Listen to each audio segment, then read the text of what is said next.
कांग्रेस की तुष्टीकरण की राजनीति एक बार फिर पूरी तरह बेनकाब हो गई है। तेलंगाना में रेवंत रेड्डी सरकार के शासन में हैदराबाद के सैदाबाद इलाके के एक स्कूल में दूसरी कक्षा के नन्हे हिंदू बच्चे को जबरन कलमा और सूरह फातिहा पढ़ने के लिए मजबूर किया गया। एक छोटे बच्चे की उम्र सीखने और समझने की होती है, लेकिन कांग्रेस शासित सरकार में स्कूलों में बच्चों की मासूमियत का इस तरह शोषण किया जा रहा है।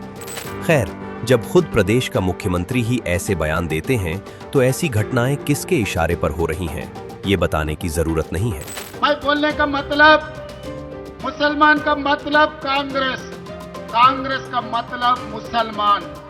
इतना ही नहीं, 2 हफ्ते पहले भी ऐसी ही शर्मनाक घटना तेलंगाना के निजामाबाद के भरत चंद्र हाई स्कूल में भी हुई थी, जहां हिंदू बच्चों को हिंदी सिलेबस की जगह उर्दू पढ़ाई जा रही थी और नमाज कलमा सिखाने के गंभीर आरोप लगे थे। कांग्रेस शासित राज्यों में हिंदू विरोधी हरकतें लगातार हो रही हैं।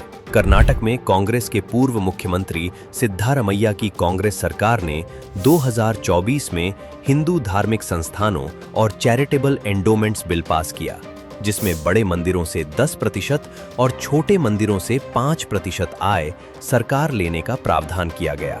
साथ ही पुराना एंटी कन्वर्जन कानून भी निरस्त कर दिया गया।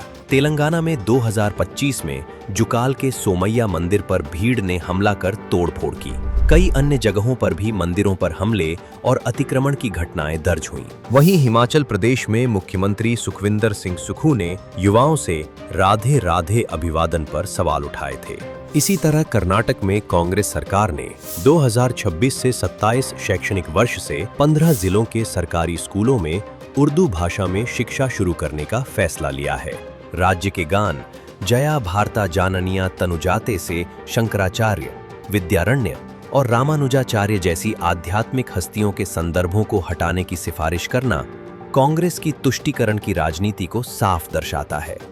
कांग्रेस शासित तेलंगाना, कर्नाटक और अन्य राज्यों में स्कूलों को मुस्लिम 2.0 बनाने या हिंदू संस्कृति से दूर करने की योजनाबद्ध साजिश चल रही है।